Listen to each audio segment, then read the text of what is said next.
Hello दोस्तों, स्वागत है आपका अपने YouTube चैनल फेसबुक में। दोस्तों, कक्षा 6 की नवोदय विद्यालय परीक्षा की तैयारी के लिए गणित में संख्या पद्धति के अंदर ही हम आज एक ऐसे प्रश्न पर विचार करेंगे जो प्रश्न बच्चों को परेशान करता है, और वो प्रश्न रिलेटेड है 11 से विभाज्यता के नियम पर। तो 11 से विभाज्यता का नियम साथियों अगर आप जानते होंगे तो ठीक है, नहीं जानते होंगे तो इसको देख लीजिए। अब देखिए, जैसे हमको कोई संख्या दी गई है कि 7,12,393 तथा ये 62,81,634, ये दो संख्याएं हमको दी गई है। हम कैसे पता लगाएंगे कि ये संख्याएं 11 से डिविजिबल है कि नहीं, 11 से पूरी तरह से विभाज्य होती है कि नहीं, या आमतौर की बोलचाल की भाषा में कहें तो 11 से कटती है कि नहीं, यानी कि 11 से पूरी पूरी विभाजित हो जाती है कि नहीं। तो इसके लिए हम क्या करेंगे, संख्या के जो पहला स्थान, तीसरा स्थान, पांचवा स्थान पे अंक है, इन सबको जोड़ेंगे। जैसे 3 और 3 6, 6 1 7, इसको जोड़ के यहाँ लिख दीजिए। और फिर दूसरा स्थान, चौथा स्थान, छठवां स्थान लीजिए। 9 9 2 11, 11 7 18। तो पहला, तीसरा और पांचवा जोड़ने पे 7 आया, दूसरा, चौथा और छठवां जोड़ने पे 18 आया। अब 18 और 7 का अंतर करिए, इसमें जो भी बड़ा हो और जो छोटा हो, तो बड़े में से छोटे को घटाइए। तो 18 में से आप 7 घटा दीजिएगा, कितना हो जाएगा? 18 में से 7 गए 11। अब बताइए, ये जो 11 आया, 11 से विभाज्य है कि नहीं? जी हाँ, बिल्कुल 11 से विभाज्य है। तो अगर ये 11 से विभाज्य है तो ये संख्या भी 11 से विभाज्य है, ये संख्या 11 से विभाज्य है। ठीक है, इसी तरह से एक और उदाहरण है हमारे सामने।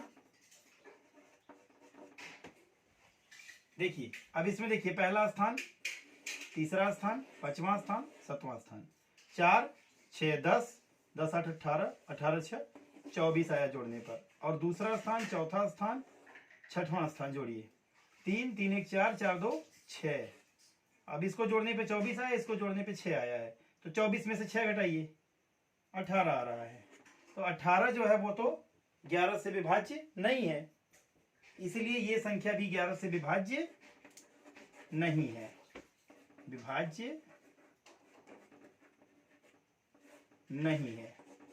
ठीक है दोस्तों, ये संख्या यानी कि 7,12,393 11 से विभाज्य है, और ये 62,81,634 ये 11 से विभाज्य नहीं है। तो इसीलिए आप जोड़ के और दोनों योग को आपस में घटा के देख सकते हैं कि जो संख्या आ रही है वो 11 से विभाज्य है कि नहीं।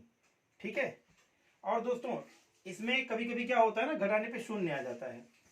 तो अगर घटाने पे 0 आ जाता है तो वो भी 11 से विभाज्य होगा, क्योंकि 11 जो है वो शून्य को भी पूरी तरह से विभाजित करता है। तो शून्य जब भी आ जाए, अगर दोनों का अंतर 0 आ रहा है तो भी वह संख्या 11 से जरूर ही विभाजित होगी। आइए दोस्तों, इसी पे एक प्रश्न हमसे पूछता है, उस प्रश्न को भी थोड़ा देख लेते हैं।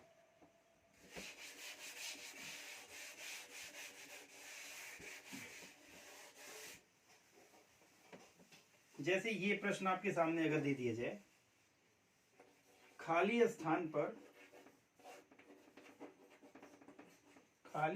पर छोटी से छोटी,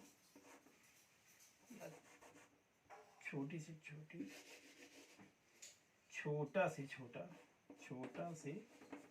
छोटा वह कौन सा अंक होगा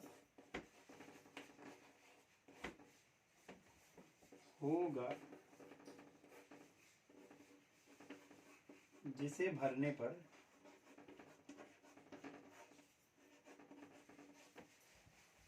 संख्या 11 से पूर्णतः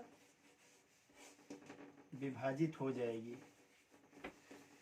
ऐसा प्रश्न पूछ लेता है, नवोदय विद्यालय की परीक्षा में पूछा भी गया है, विभाजित होगी। अब आपको जैसे एक संख्या दे दी जाएगी और बीच में खाली स्थान छोड़ दिया जाएगा, 6 7 5 3, खाली स्थान 4 2। आप पूछ लिया कि खाली स्थान पे आप छोटा से छोटा कौन सा अंक ऐसा भर दीजिए जिससे ये संख्या 11 से विभाजित हो जाए। तो इसके लिए हम लोग क्या करेंगे दोस्तों, देखिए, पहले आप वही काम करिए, ये 2 और ये खाली स्थान, पहला, तीसरा, पांचवा और सातवां, इन स्थानों को जोड़िए। तो आ गया 2 और ये खाली स्थान और ये 5 और ये 6। तो जो जो जोड़ने लायक हम तो जोड़िए। पहले 2 में जोड़ दिया आपने, ये तो खाली स्थान अभी नहीं जोड़िए। 2 5 2 7 7 6 13 और खाली स्थान इधर आ गया 13 और ये जो खाली वाला है वो, ठीक है। और दूसरा, चौथा, छठा अंक जोड़िए। 4 3 7 7 7 14, ऊपर आ रहा है 14, इधर देखिए 14 आ रहा है, इधर आ रहा है 13 प्लस खाली। अब दोस्तों 14 में से 13 और प्लस खाली वाला हम ऐसा घटा लें कि जिससे जो संख्या आ रही है वो 11 से विभाजित हो जाए। तो देखिए अगर ये 14 आ रहा है और इसमें से हमको ये घटाना है 13 और प्लस खाली वाला, तो आप बताइए इन दोनों में ऐसा क्या, खाली स्थान पे हम ऐसा क्या रख दें जो कि 13 में जोड़ने पर अगर 14 से घटा लें तो ये 11 से डिविजिबल कोई संख्या आ जाए। जैसे इसमें 0 आता हमको दिख रहा है, जैसे 13 तो है ही है ये, अगर 13 में आप बताइए कौन सी संख्या जोड़ देंगे तो इसमें से घटाने पे 0 आ जाएगा।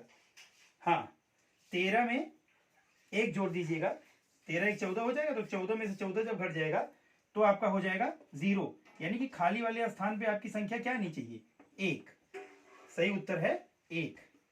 इसी तरह से आपको 4 विकल्प दे दिया जाएगा, चारों विकल्पों में पूछ लिया जाएगा कि इनमें से कौन सी संख्या भरी जाएगी जिससे ये पूरी संख्या 11 से विभाज्य हो जाए।